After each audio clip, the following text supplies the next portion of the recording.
O tanque em que se transformou o Riacho das Lavadeiras, de contação de histórias e lendas, de desavenças e contendas, preconceito contra a mãe que fez do filho serpente, que transformou um inocente em protegido da padroeira, criou-se uma lenda inteira contada pelas lavadeiras. O filho de mãe solteira que ela tirou no rio sobreviveu à água e ao frio. Virou cobra e se dividiu. A cabeça no próprio tanque e o corpo em outro rio, prevendo grande enchente se aos pés de Nossa Senhora escapasse a cabeça da serpente.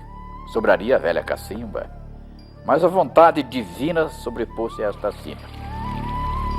Tem uma lenda, não sei se vocês já ouviram falar, que a cidade de Lages era para terminar em água, né?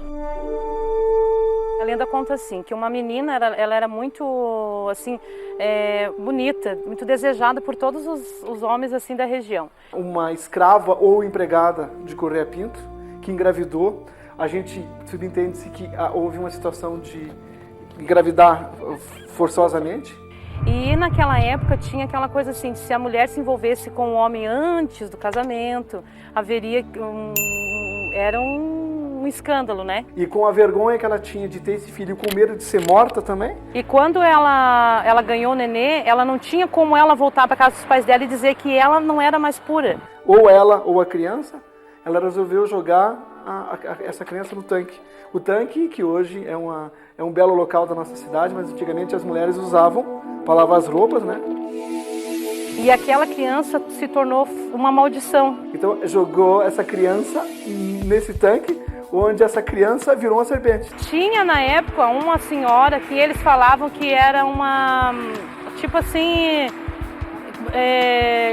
curandeira. E ela rezava muito, porque a cidade de Lages era bem menor como os dias de hoje, né? E ela rezava muito por aquilo ali, pela cidade, pela vila e por essa criança.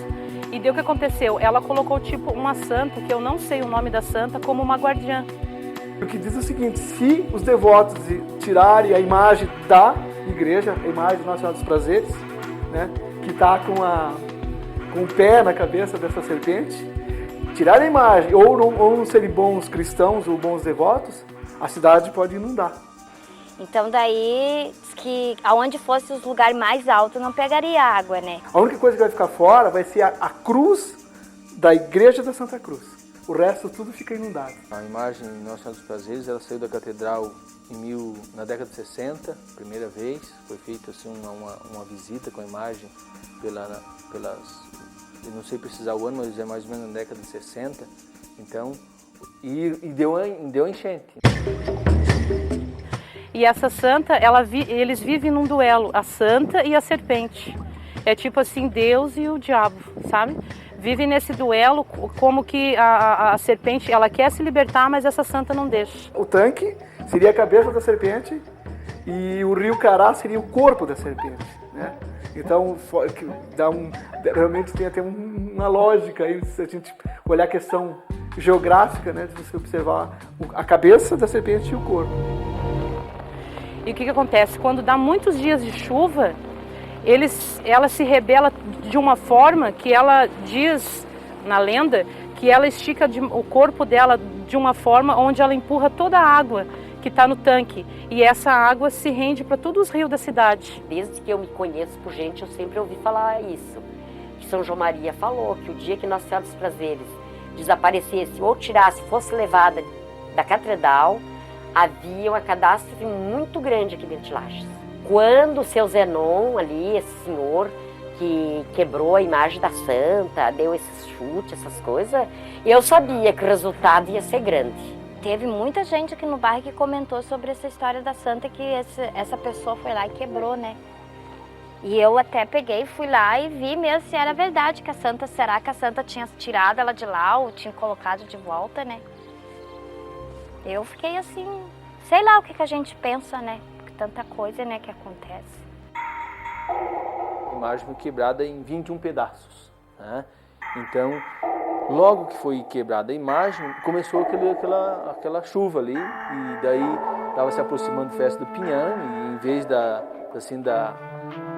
manchetes dos jornais ser sobre a festa do Pinhão, era sobre a enchente em Lages. né? Então, em vez de ser um convite, convidando as pessoas para a festa do Pinhão, era anúncio de enchente em laje. Então, novamente, as pessoas começam a ligar a lenda com a realidade. A água pegou aqui, ó, em cima da geladeira. A visão mítica está muito presente hoje, né? Porque a visão mítica, quando eu digo visão mítica, eu digo assim, ó, você pega do sentido que eu tenho a resposta para tudo. No sentido, ó, a religião tem a resposta para tudo. Não sei se isso pode ser só uma lenda, pode ser verdade, a gente não sabe, né? Como a gente conta uma história para uma criança, a gente acredita também nas histórias, porque a gente já vive, a vida da gente é uma história. Então, juntando tudo, é mais ou menos aquela lenda do que o profeta João Maria falou. Eu acredito nisso. É uma maneira de através da lenda, diz assim, através da lenda, o pessoal expressar esse sentimento, que na verdade é o medo do ser humano. Então a gente fica assim, né? E tem muita gente aqui no bairro, e eu também, assim, a gente tem esse medo que chova de novo, né? E que deu outra que deu. Na verdade, o nosso povo serrano, ele é conduzido muito com essas